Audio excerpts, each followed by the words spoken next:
안녕하세요. 저는 40대 중반의 귀한 딸을 낳아 행복한 육아 생활을 보내고 있는 평범한 여성이에요.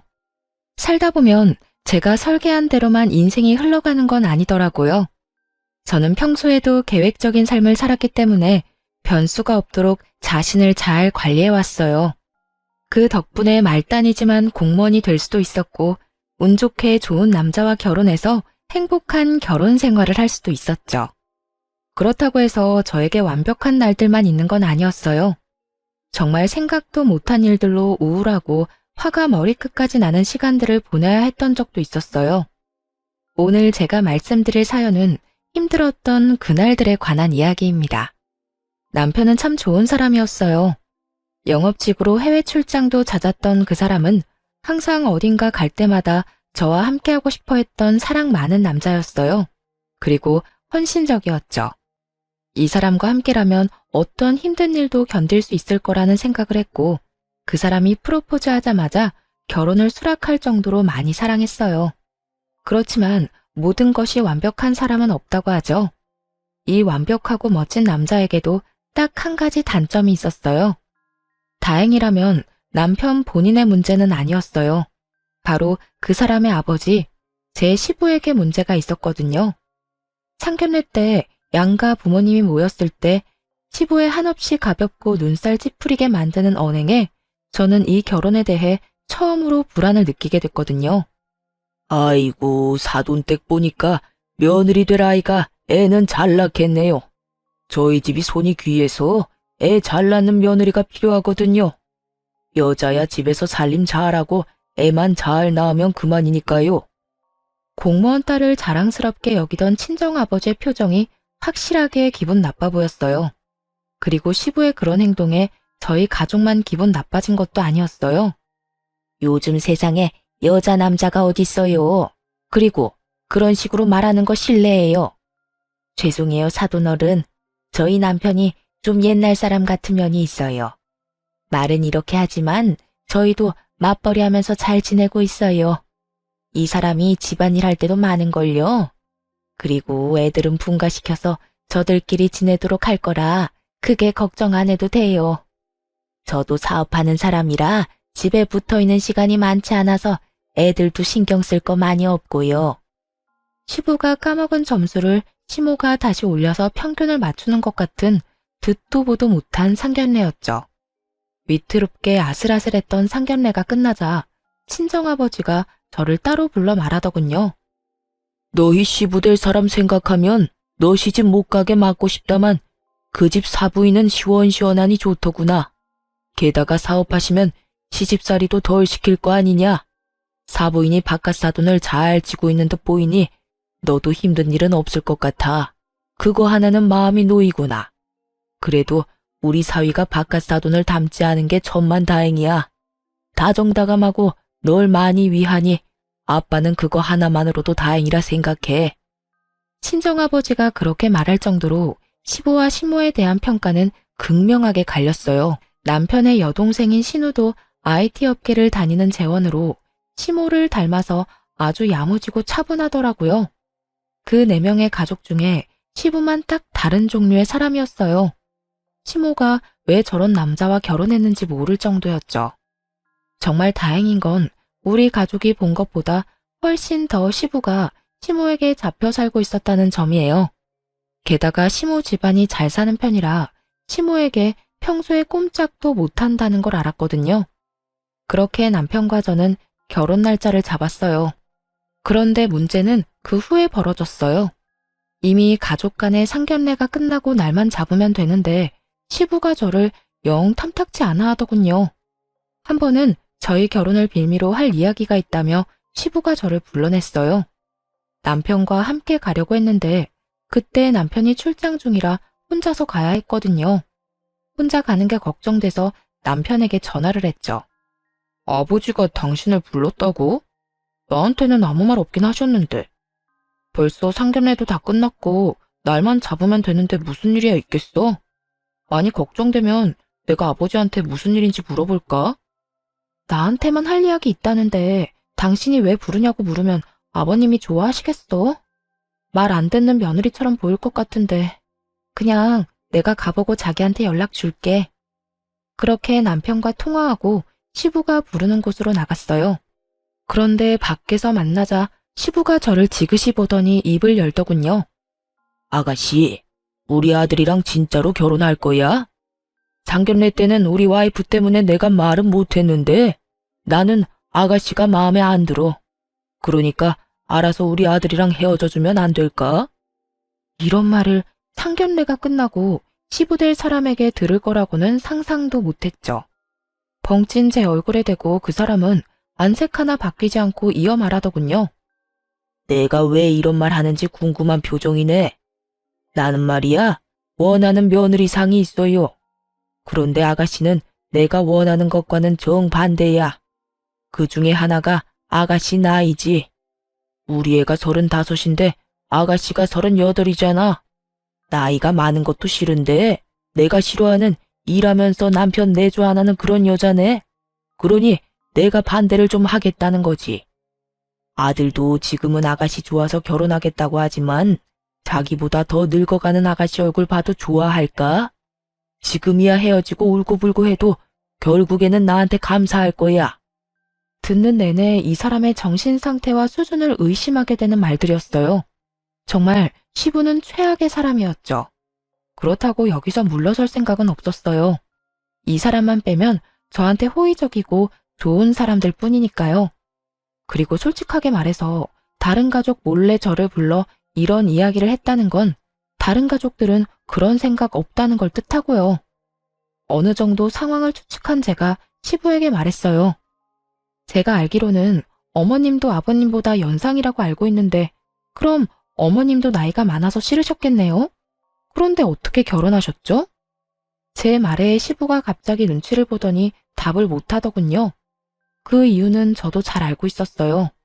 시부는 시모가 번 돈으로 살고 있는 사람이었거든요. 시부의 직장 역시 시모의 친정에서 마련해 준 것이었고요. 제가 시모를 걸고 넘어가자 아무 말 못하는 것부터가 그 증거였죠. 저는 그 사람이랑 파혼할 생각 없어요. 말씀 다 끝나셨으면 가봐도 될까요? 사실 여기 오기 전에 그이한테 아버님이 몰래 보자고 했다고 벌써 말했거든요. 제 말에 시부 얼굴이 깜짝 놀라더군요.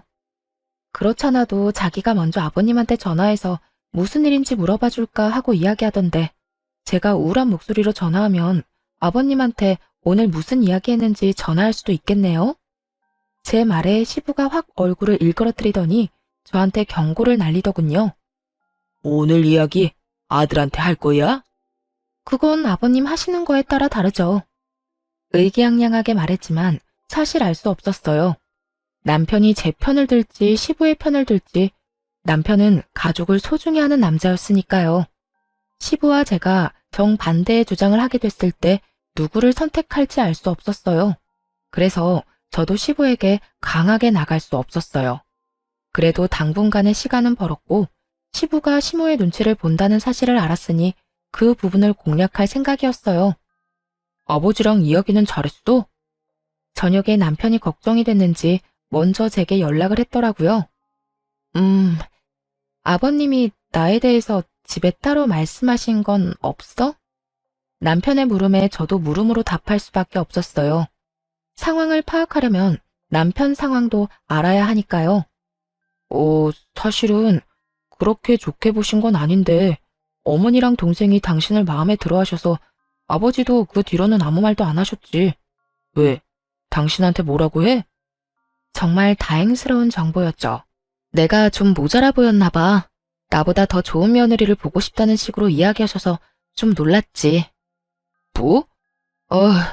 아버지한테 내가 말해놓을까? 자기가 나를 좋아하는 것보다 훨씬 더 내가 자기를 좋아한다고? 확고한 남편의 마음까지 확인하고 났으니 저도 앞으로의 방향을 결정했어요. 시모를 공략해서 시부가 그딴 말은 할 수도 없게 만들어주겠다고요. 말만으로도 너무 고마워. 그러면 어머님이 어떤 거 좋아하는지 알려줄래? 그리고 평소 성격이 어떠신지도 알려줘. 저는 남편에게 시모가 좋아하는 것들에 대해 알아냈어요. 그리고 다음 날부터 시부 몰래 천천히 시모의 마음에 들기 위해 하나하나 준비했어요. 그리고 6월의 어느 날 아침부터 시댁을 찾았어요. 뜬금없이 찾아온 저에게 남편도 시모도 깜짝 놀라더라고요. 사실은 남편에게 아무 말 없이 찾아온 거였거든요. 어? 오늘 무슨 일로 우리 집까지 왔어? 우리 오늘 일정 있는데. 그래, 네가 와줘서 좋은데 우리 가족끼리 일이 좀 있어서 나가봐야 하는데. 시모는 난감한 표정으로 말하더군요. 그래서 제가 하얀색의 작은 조합꽃을 건네며 말했어요. 알고 있어요. 오늘 그이 외할머님 기일이잖아요. 작년에 들었어요. 사실 오늘 와야 할까 말아야 할까 고민 많이 했거든요.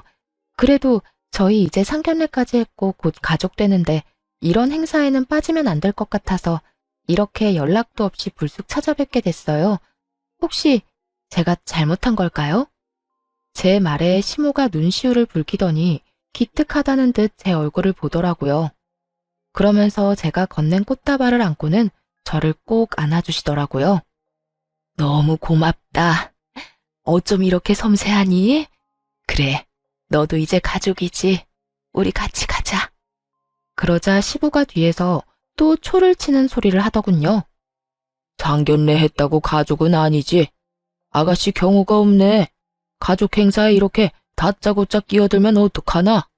생각이 짧아도 이렇게 짧을 수가 없어. 그리고 너 아직 우리 가족 아니야. 여보, 당신이 지금 그런 말 할 때예요? 오늘 무슨 날인지 아침까지도 몰랐던 사람이 당신이잖아. 우리 엄마 기일이라고 내가 며칠 전에도 이야기했어요. 그런데 아침부터 늦잠 자고 잊어버리고 말이지. 새아가 밥만 좀 본받아요. 아직 결혼도 안 했는데 상견례 했다고 벌써 시댁 외가 챙기는 기특한 며느리야. 당신 저번에 상견례 할 때부터 이상해? 대체 얘가 뭘 했다고 이렇게 매번 딴지를 걸어요? 아니, 그렇게 치면 당신이 제일 이상하지. 집에 사람을 들이는 일이야. 한 번 보고 뭐가 그렇게 마음에 들어?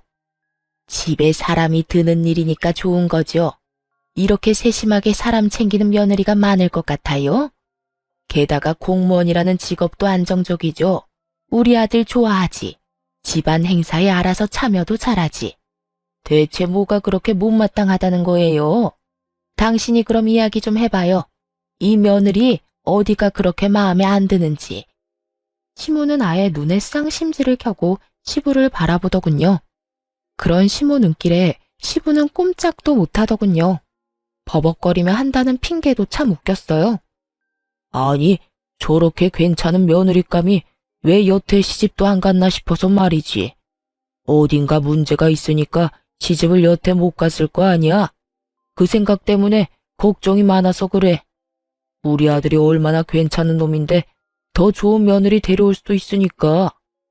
당신이 며느리 데리고 살 거예요? 며느리는 아들 마음에만 들면 되지 왜 당신이 새아가를 품평해요? 명색이 시아버지라는 사람이 며느리 아껴주지는 못할 망정. 시어머니도 안 하는 시집살이 시킬 셈이요? 그리고 아들이 좋다잖아요. 시모 말에 시부가 아무 말 못하고 고개만 숙였어요. 아버지, 저 이 사람 많이 좋아해요.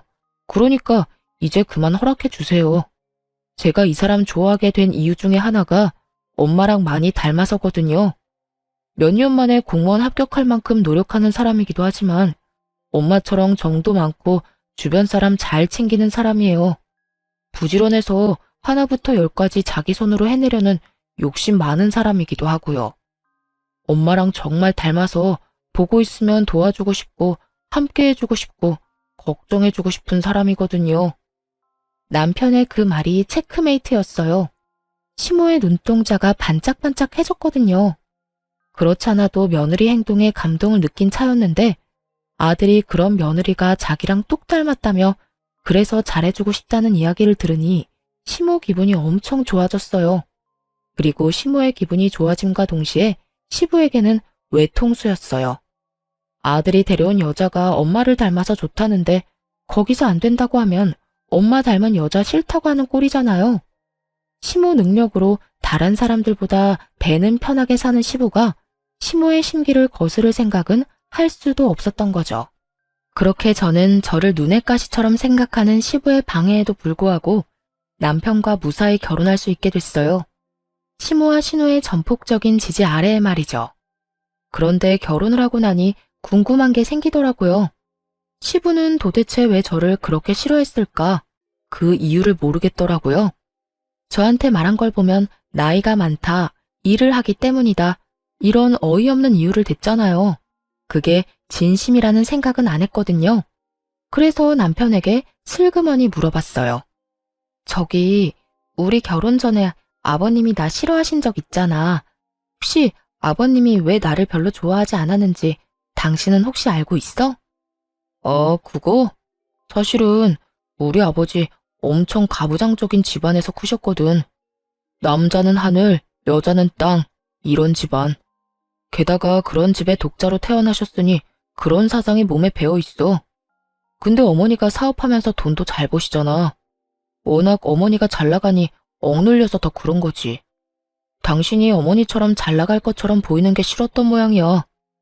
남편 말을 들으니 더 의아했어요. 그런 사람이 그 시대에는 그렇게 드물다는 직업 있는 신여성이랑 어떻게 결혼을 한 거야? 누가 봐도 순종적이고 의존적인 여자랑 결혼하실 것처럼 보이는데 나한테도 남편 내조 안 할 것 같다고 일하는 며느리 싫다고 하셨거든. 아버지가 학교 졸업하기 직전에 할아버지랑 할머니가 돌아가시는 바람에 가세가 많이 기울었대. 그때 취직한 곳이 우리 외갓집에서 운영하는 업체였고 거기서 두 분이 만나서 연애 결혼하셨다고 하더라고. 그래서 아버지한테는 어머니 집안 분위기 자체가 완전 정반대라 많이 눌려 사신 것 같더라고. 나는 솔직히 이해는 안 가지만 어린 시절을 떠받들며 살아오셨는데 여자에게 사업을 할 수 있도록 해줄 만큼 개방적인 외가 집안 분위기가 안 맞아서 그런 것 같아. 그러니까 당신이 이해 좀 해줘. 가만 보니 시부의 콤플렉스 때문에 애꿎은 제가 미움받는 것 같더라고요. 제가 시모와 그런 면에서 많이 닮은 탓에 그 콤플렉스를 건드린 모양이고요. 어쨌든 그 뒤로 시부는 저를 그런 얼토당토 않은 이유로 건드리지는 않았어요. 게다가 시모가 항상 바쁜 탓에 저희는 시댁에 자주 가보지도 못했고 제가 가끔씩 점심시간에 시모와 약속을 잡아 시부 없이 시모와 남편 이렇게 셋이서 식사를 하는 경우가 더 많았죠. 그렇게 별 문제 없이 지내는 것 같은 저희 부부에게도 문제는 있었어요. 바로 2세 문제였죠. 결혼이 결정된 뒤부터 제 나이를 고려해 자연 임신을 하려고 그렇게 노력을 했어요. 그런데 1년이 넘도록 임신이 안 되더군요. 솔직히 저는 제 탓이 아닐까 하는 생각을 했어요. 일단 나이가 제가 더 많잖아요. 게다가 38이라는 늦은 나이에 결혼을 하기도 했고 그래서 초반에 병원에 가자는 이야기를 남편에게 못하겠더라고요. 그런데 도저히 안 돼서 병원을 예약했어요. 난임센터를 방문하기로 결정하고 예약일이 다가오는데 남편의 갑작스러운 해외 출장이 잡혔어요. 이번에는 문제가 생겨서 가는 출장이라 어쩔 수 없이 꼭 가야 한다고 하더군요. 그렇게 저 혼자 예약한 병원으로 향했죠. 솔직히 병원 예약을 다음으로 미룰까 생각도 했는데 혹시라도 이 난임이 나이의 문제라면 한시라도 일찍 이유를 알아내는 게 중요할 것 같다는 생각이 들었거든요. 그래서 저 혼자라도 가기로 했어요. 그렇게 남편 없이 혼자 검사를 하고 왔는데 결과가 좋지 않았어요. 노화로 난소 기능이 저하됐다는 이야기를 들었죠. 다행인 건 임신이 아예 안 되는 건 아니라는 거였어요. 시험관으로 충분히 가질 수도 있다고 했죠. 출장에서 돌아온 남편은 그런 저를 위로해줬어요. 시험관 시술을 준비해야 했지만 저도 충격을 많이 받은 터라 마음을 추스르고 시험관 준비를 할 생각이었어요. 이 사실을 시부모에게 알리는 것도 걱정이었거든요. 남편은 어머니라면 이해해 줄 거라며 아버지에게는 나중에 알리고 어머니한테만 알리면 되지 않겠냐고 하더군요. 저도 그게 좋은 생각인 것 같아 시모에게 전화로 이야기를 먼저 꺼냈어요. 그랬더니 시모가 괜찮다고 너야말로 괜찮냐며 저를 위로해 주셨어요. 시모의 위로에 얼마나 울었는지 몰라요. 그런데 그 다음날 시모가 가족 식사를 하러 시댁에 한번 들르라고 하더군요. 마음 고생한 며느리에게 밥이라도 함께 하자고 하는 것 같아 고마운 마음에 시댁에 들렀어요. 그런데 시부가 집으로 들어온 저한테 대뜸 삿대질을 하며 소리를 질렀어요. 너 불임이라며? 내가 이럴 줄 알았어. 그래서 너랑 우리 아들 엮어주기 싫었던 거야. 다 늙어서 젊은 애랑 결혼하면서 애도 못 만들어주는 게 될 일이야? 어떤 상황에도 애는 낳아줘야지. 벼르고 있었던 모양인지 시부의 말에는 가감이 없었어요. 필터링 없이 뇌에서 나오는 대로 짓거리고 있었죠. 보다 못한 남편이 시부를 말렸어요. 아버지, 그만하세요. 제 와이프한테 무례하게 굴지 마시라고요. 그리고 불임이 아니라 난임이에요. 저희 시험관 하기로 이미 결정했고 준비 중이라고요. 아이고, 늙은 난자가 퍽이나 도움이 되겠다, 응? 넌 왜 이렇게 속이 없어? 도대체 이런 여자 어디가 좋단 말이냐, 응? 세상에 널리고 널린 게 여자야. 젊고 더 예쁘고 싹싹한 애가 놀렸는데 왜 저런 늙기만 하고 당돌한 애를 며느리감으로 데려왔어? 이참에 이혼해라. 우리 집안이 어떤 집안이야? 대를 못 잇는 건 말이 안 되는 거지. 여보, 도대체 새아가한테 무슨 말을 하는 거예요? 어떻게 몸이 안 좋은 애한테 그런 말을? 예, 너 집에 돌아가. 이런 데서 저런 말 듣고 있을 필요 없어. 내가 나중에 연락하마, 응? 시모가 필사적으로 저를 내보내려 했었어요. 저는 어안이 벙벙하고 지금 이 상황이 머릿속에 잘 들어오지도 않았어요. 남편이 화를 내자 시부가 전화기를 꺼내 들고는 어딘가로 전화를 했어요. 예, 접니다. 아니 이런 식이면 곤란하죠. 애도 못 낳는 딸을 돈이 귀한 집에 시집을 보내면 어떡합니까? 우리 집안 대 끊기면 당신네가 책임질 거야? 응? 정말 경악스럽게도 그 인간은 저희 아버지에게 직접 전화해서 따졌어요. 남편이 놀라 시부의 전화기를 빼서 강제로 꺼버렸어요. 아버지, 이런 식이면 저 다음부터 아버지 안 봐요. 왜 이렇게 사람이 무례하고 잔인해요? 제가 사랑하는 여자고 저는 애 없어도 상관없다고 몇 번이나 말했잖아요. 아버지 이런 식이면 저 절대로 애 가질 생각 없어요. 남편이 화나서 시부에게 퍼붓는 동안 제 핸드폰이 끊임없이 울렸어요. 친정아버지 전화였어요. 제 어깨를 감싸며 시부로부터 보호하듯 서있던 시모가 친정아버지의 전화를 보고는 시부 앞에 나섰어요. 여보, 내가 말했죠? 행동 조심, 말 조심. 당신 그렇게 마음 가는 대로 살다 보면 분명히 나중에 문제 생길 거라고 말했는데도 이런 짓을 저질러요? 며느라기 눈에 눈물 나게 하지 마요. 그러다 당신 눈에 피눈물 나면 어쩌려고 말을 함부로 해요? 그리고 며느리 당신이 데리고 살 거예요? 당신이랑 같이 살 며느리도 아닌데 왜 당신이 그렇게 신경을 써요? 데리고 살 사람은 우리 아들이고 아들이 좋다니 앞으로 며느리한테 신경 쓰지 마요. 아버지, 진짜 너무해요. 같은 여자로서 저도 얼마나 화나는지 모르죠? 세연이가 우리한테 얼마나 잘했는데 진짜 아빠 잘한 일 하나도 없어. 사람이 어떻게 이렇게 잔인해? 이제 언니도 우리 가족인데.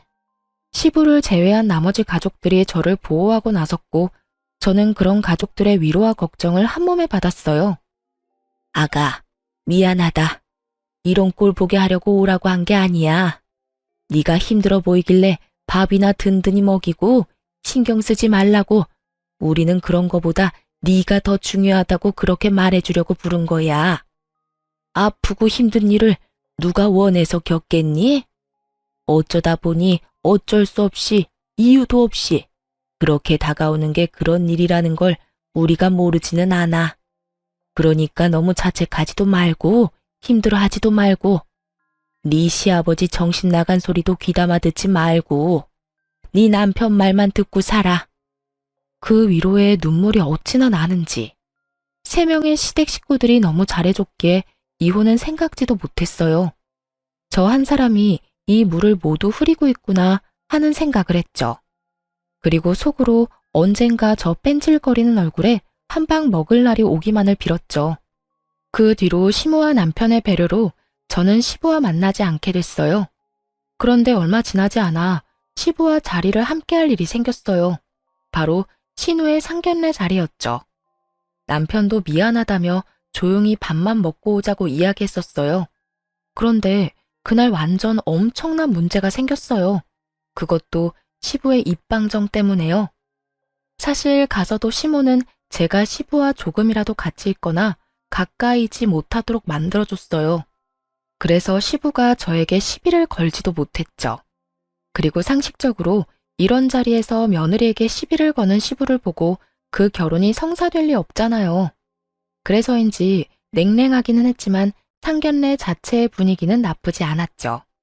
그런데 시부가 곁들여 나온 인삼주를 꼴깍꼴깍 마시기 시작하더니 정신 나간 소리를 입 밖으로 내는 거예요. 사돈, 우리 딸이 제 입으로 말하기도 그렇지만 참 괜찮은 딸입니다. 데려가시면 횡재하시는 거예요. 예, 그렇겠지요. 저희도 그렇게 생각하고 있습니다. 저는 남 좋은 일만 해주는 사람이에요. 보세요. 억만금을 줘도 부족할 만큼 귀한 제 딸은 남의 집에 보내고 저희 집에는 망가진 걸 데려왔으니 제가 원통해서 요즘 밤마다 잠이 안 와요. 세상에 며느리가 불임이라 애를 못 낳는다는데 이보다 더 나쁜 일이 어디 있겠습니까? 아들이 둘인 것도 아니고 하나뿐인데 말이죠. 여자가 할 일이 뭐예요? 애 낳는 게 가장 큰 일 아니오? 예? 시부의 그 말에 시모와 신우가 사색이 됐어요. 상대방 쪽도 완전히 당황해서 눈치만 보더군요. 여보, 당신 술 너무 많이 취했어요. 죄송합니다. 이 사람이 술을 좀 과하게 했어요. 오늘은 여기까지만 하고 돌아가서 나중에 나를 잡아서 다시 간소하게 만나든지 합시다. 시모가 겨우겨우 상황을 정리하고 남편은 화가 끝까지 난 상태로 시부를 집으로 데리고 왔어요. 오는 길에 시부가 술이 좀 깼는지 집에서 완전 난리를 피웠어요. 내가 못할 말했어? 애 못 낳는 거 보고 애 못 낳는다고 그러지. 쓸데없는 거 맞잖아. 아빠, 어떻게 그런 말을 제 상견례에서 하실 수 있어요? 도대체 새언니 이야기는 거기서 왜 해요? 제 상견례잖아요. 아버지 행동 하나에 제 평판이 달린 걸 모르셔서 이래요? 당신 도대체 왜 이래요? 왜 이러긴? 너희도 그러는 거 아니다. 왜 며느리 편만 들고 내 편은 안 드는 거냐? 아니 이 집안에서 대가 끊기는 걸 걱정하는 사람이 나뿐이란 말이야? 그런 이야기를 꺼내는 시부를 보며 남편이 참지 못한 듯 앞으로 나와 시부에게 말했어요. 아버지, 저 이번 일 그냥은 못 넘어갑니다. 그러니 이 사람한테 사과하세요. 어서요. 내가 잘못한 게 없는데 왜 사과를 해? 어디 임신도 못하는 주제에 결혼을 하겠다고 손이 귀한 집에 시집을 와? 그게 아버지 마음이에요?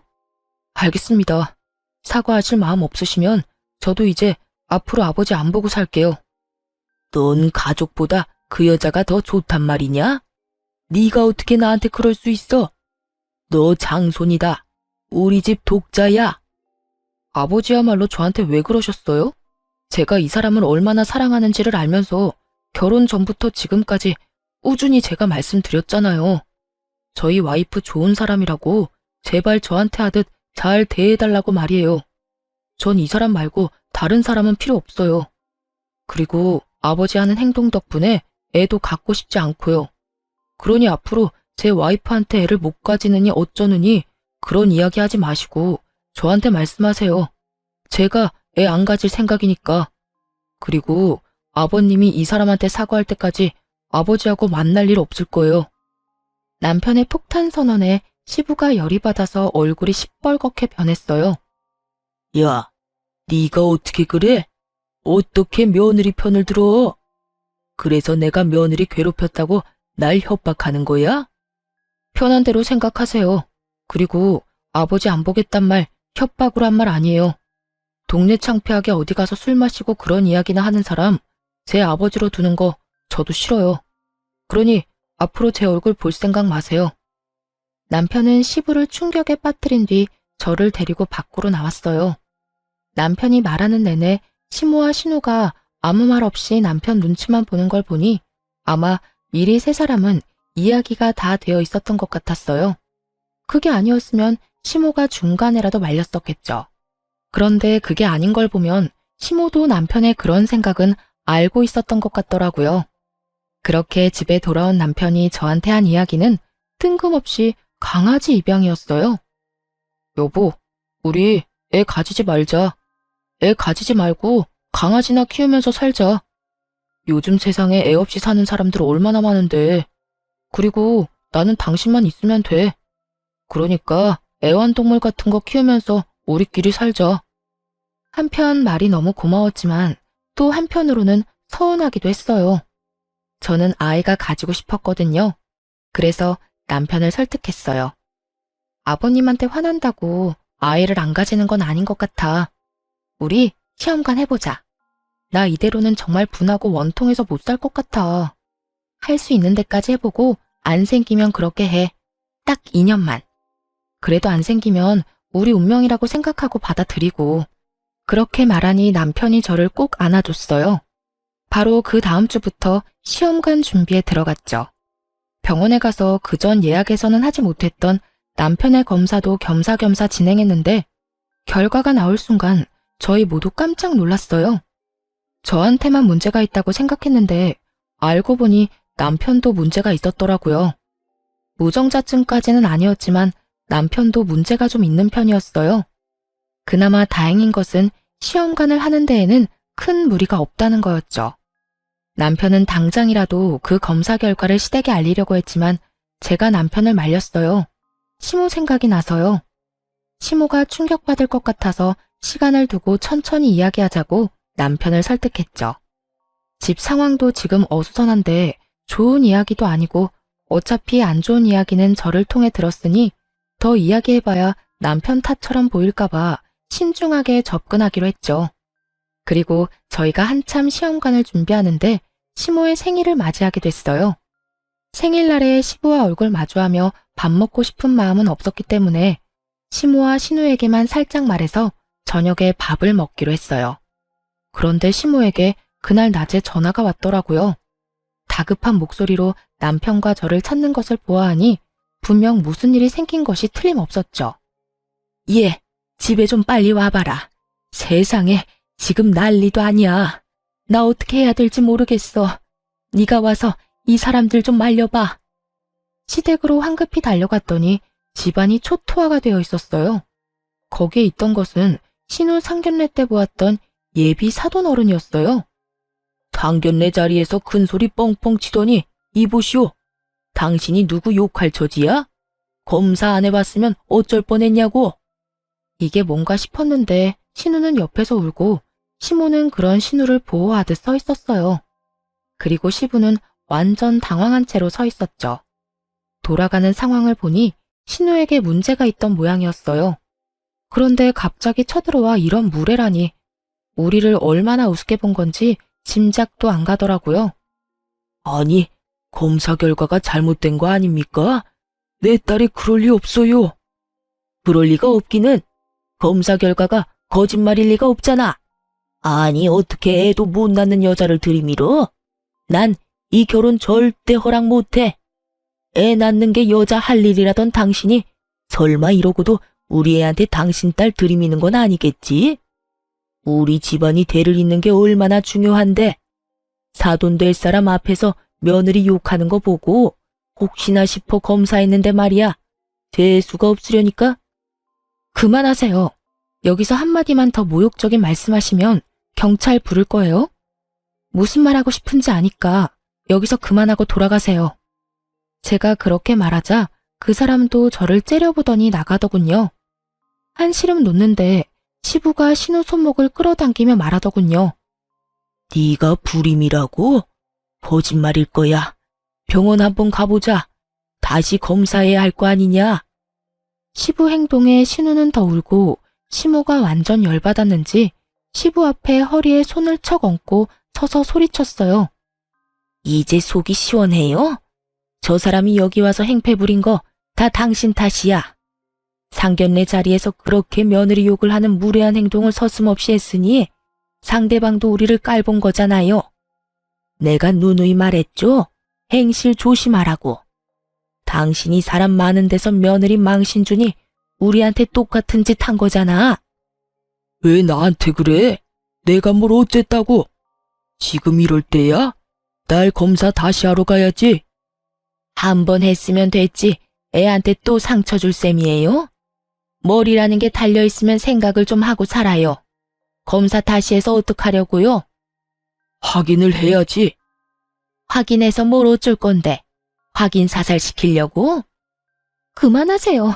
아버지, 이렇게까지 저를 비참하게 만들 셈이에요? 아버지가 무슨 생각하고 있는지 알겠어요. 여태 올케 언니한테 하던 막말을 저한테 하고 싶은 거겠죠. 저 지금 아버지 얼굴도 보고 싶지 않아요. 내가 누누이 말했죠? 남의 눈에 눈물 나게 만들지 말라고. 옹졸한 마음으로 며느리 눈에 눈물이나 나게 만들더니 결국은 제 딸한테 피눈물 나게 만든 게 당신이야. 왜 입방정을 떨어요? 당신이 상견례에서 그딴 말만 안 했어도 저 사람들이 이런 식으로 난동 피울 일은 없었지. 그렇게 시모가 화내고 있는데 남편이 신우를 달래며 그렇게 말하더군요. 요즘에 난임이라는 거 불치병 아니야. 내가 병원 가서 알아봤거든. 그리고 나도 검사 결과 안 좋았어.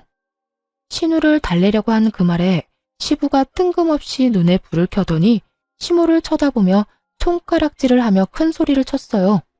가만 보니 당신이 잘못한 거네. 어떻게 문제 있는 자식들만 낳아서 나를 이렇게 비참하게 만들어? 지금 당신 무슨 말을 하는 거야? 이 미친 인간아. 뭐? 나 때문? 애는 혼자 낳아. 내가 혼자 만들었어? 너 반, 나 반이야. 이 인간이 어디서 남 탓을? 그럼 그게 내 탓이겠어? 옆엔 내가 일이나 한답시고 나돌아다니니까 애들이 이렇게 하자가 생긴 거야. 내가 처음부터 그런 생각 들었지. 당신이 이렇게 문제 있는 자식을 만들 줄 알았으면 당신 안 만나고 그때 만나던 여자 계속 만났을 거야. 이 사람이 정말 보자 하니까 그럼 그 여자 만나러 가요. 지금이라도 자식 낳아줄지 누가 알아? 그렇게 시부는 그동안 억눌렸던 자신의 콤플렉스를 거의 대부분 쏟아냈어요. 시모는 그 소리를 듣고 참지 않았지만 그렇다고 시부 일자리까지 어떻게 하지는 않았어요. 시부는 시모의 친정에서 운영하는 곳에서 일하고 있었거든요. 그것도 시모가 꽂아준 곳이었죠. 곧 은퇴라는 걸 알고 있었으니 분란을 만들고 싶지 않았던 것 같아요. 은혜도 모르고 시모에게 네 잘못이라며 말하는 시부를 보니 참 갈 때까지 갔구나 싶었어요. 두 분이서 싸우는 걸 구경하고 있을 수만은 없어 남편이 대충 두 분을 떼어놓고 저희는 집으로 돌아왔어요. 남편은 그 뒤로 진짜로 시부와 연락을 끊었고 신우도 연락을 하지 않는다고 하더군요. 그 말이 사실인 게 시부가 정말 오랜만에 저한테 전화를 했거든요. 남편이 전화를 받지 않으니 제 번호로 전화할 수밖에 없었을 거예요.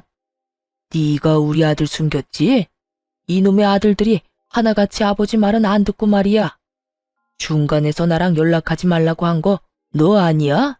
어린 년이 싸가지가 없어. 그이가 아버님 연락 안 받는 건 저 때문이 아니에요. 아버님 때문이죠. 그리고 기분은 좋으세요? 저희 아버지한테 했던 말들 고스란히 돌려받았잖아요. 딸 트집 잡아 욕하고 덤비는 시댁 보는 기분은요? 다행이라고 생각해요. 얼마 전에 아버님 때문에 듣지 않아도 될 말까지 들은 저희 아버지 기분을 알게 됐잖아요. 그리고 자식들하고 연락하고 싶으면 자식들한테 직접 연락하세요. 쓸데없는 며느리 도움은 왜 구하시는지? 너 지금 나한테 빈정대는 거야? 어? 길게 듣고 싶지도 않아 전화를 뚝 끊어버렸어요. 그런데 통화 중 찜찜한 말을 들은 것 같았어요. 아들들이라는 말이 이상하잖아요. 아들이라고는 남편 하나 있는 시부가 아들들이라는 말을 할 필요가 있나요? 뭔가 무의식 중에 나온 말인 것 같은데 기분이 쎄했어요. 설마 했죠. 그렇게 찜찜한 시간이 흘렀죠. 솔직히 시모에게 말할까 말까 했는데 집안 분위기가 워낙 흉흉해서 일단 말을 아끼고 있었어요. 신우는 파혼을 하게 됐고 시모는 기분이 안 좋은지 내내 일만 하러 돌아다니느라 피곤해 하시더군요. 직장에서도 시부를 마주쳐야 하는 일이 생각보다 너무 피곤했나 봐요. 그렇게 몰래 점심시간에 나와 저랑 식사를 하며 마음을 추스르고 있는데 한 남자가 저와 시모가 있는 테이블로 오더군요. 젊은 남자였는데 얼굴이 어딘지 모르게 익숙했어요. 그런데 그 사람이 시모에게 서류 봉투를 하나 주고 갔어요. 뭔지 물어봤지만 대답도 없이 가길래 저희 둘이서 봉투를 뜯었죠. 그런데 거기에는 유전자 검사지가 있었어요. 아버지와 아들로 보이는 사람의 검사지인 것 같더군요. 그 봉투 안에 USB가 같이 들어가 있었어요. 저는 잠시 생각하다가 시모에게 한마디 했어요. 어머님, 사실 이 이야기는 안 하려고 했는데 저번에 아버님 화나서 저한테 전화하셨을 때요. 저한테 말 실수인지 이놈의 아들들이 하나같이 말을 안 듣는다는 말을 한 적이 있거든요. 아버님 아들이 남편뿐인데 들이라는 말을 들어서 물론 제가 잘못 들었을 수도 있는데 혹시나 해서 말씀드리는 거예요. 아들들? 아까 그 젊은 남자 내가 이상하게 얼굴이 익숙했다고 느꼈는데 일단 아가, 넌 식사하고 천천히 들어와. 나는 바쁜 일이 생각나서 먼저 일어나 보마. 그렇게 집에 오고 나서 며칠 지나지 않아 신우가 저희 집으로 찾아왔어요. 아가씨 어서 와요. 몸은 좀 어때요? 신우가 저희 집에 찾아온 것이 저와 동변상면의 아픔을 나누고자 온 것 같아서 저도 신경을 많이 썼거든요. 그런데 그게 아니었어요. 언니, 큰일 났어요. 저희 집 이제 진짜 되돌릴 수 없게 돼버렸어요. 무슨 일인데 그래요? 혹시 그 사람이 또 쳐들어왔어요? 아니요, 그게 아니라 엄마가 아빠한테 이혼하자고 소짝 날렸어요. 뜬금없는 시부모의 이혼 소식을 믿기 힘들었어요. 그게 무슨 말이에요? 두 분이 이혼을? 그것도 시모가 시부에게 이혼을 청했다는 게 제일 놀라운 포인트였죠. 왜냐면 시부가 이렇게 아나무인인 건 시모가 시부를 무척 좋아했기 때문이었거든요. 그 사랑의 힘으로 여태껏 그 많은 추태를 넘겨준 것이 시모였는데 갑자기 이혼이라니 이해가 안 갔어요. 이건 100% 아빠 잘못이긴 해요. 엄마가 덮어주고 싶어도 못 덮어줄 만큼. 어머님이 웬만한 일로는 이혼 이야기 안 꺼내셨을 텐데. 그게 아빠한테 숨겨둔 아들이 있었나 봐요. 얼마 전에 엄마한테 직접 친자 검사지랑 가족끼리 찍은 사진까지 줬대요. 근데 선을 좀 많이 넘었더라고요, 아빠가. 그 혼외자가 오빠보다 6개월 생일이 늦어요. 그렇다는 건 엄마 임신 중에 외도를 했다는 건데 그 사진이 더 열받았던 것 같더라고요. 게다가 상간녀는 어머니가 아는 사람이었고요. 아버지가 몇 달에 한 번씩 나가는 남자들 모임이 있는데 거기 식사를 항상 똑같은 데서 하거든요. 예전에 엄마가 아빠 따라 거기 가봤는데 별거 없었다고. 진짜 남자들끼리 모이는 모임이었다고 하더라고요. 그래서 아예 의심을 안 했던 거고요. 근데 알고 보니 그 가게 여사장님이 아버지 상간녀였더라고요. 그러니 엄마도 몰랐겠죠. 남자들끼리 가서 아빠는 그 여자랑 하룻밤 자고 그 다음날 함께 놀러도 다니고 그랬던 것 같더라고요. 아빠와 함께 있던 사진을 다 USB에 넣어왔으니 엄마 눈이 안 뒤집힐 수가 없지. 거의 10년 넘게 외도를 했던데 지금은 청산했다고 하지만요. 참 대담한 시부가 아닐 수 없었어요. 몇십 년을 한결같이 시부에 대한 애정으로 인내해온 시모에게 이런 뒤통수를 때릴 줄 누가 알았겠어요? 근데 그 사람은 왜 지금 어머님한테 다 밝힌 거예요? 혼외자 말로는 자기 크는 동안 양육비도 한 푼 안 줘놓고 버렸대요. 그래서 결혼할 때는 그 양육비 대신 결혼 자금을 아빠한테 받아가려고 했다고 해요. 근데 아빠가 절대 안 된다고 매몰차게 거절해서 열받아서 엄마한테 그걸 보냈다고 하더라고요. 그리고 자기는 이제까지 아빠 없이 컸으니 지금이라도 소송해서 아빠 되찾겠다고 저러니 엄마 입장에서는 곤란한 거죠. 이야기를 들을수록 머리가 아파왔어요. 그래서 어머님이 이혼 이야기 하신 거네요. 엄마가 뭐라는 줄 알아요? 아무데나 씨 뿌리는 바람둥이보다 씨 없는 순정남이 낫다고. 앞으로 아들 며느리 딸한테 그 지조 없고 더러운 생식 능력 자랑하지 말고 입 다물고 이혼 준비나 하라고 했어요. 시부가 그렇게나 중요하게 여기던 씨 때문에 결국은 이런 사달이 났으니 그 뒤로 어떻게 됐냐고요?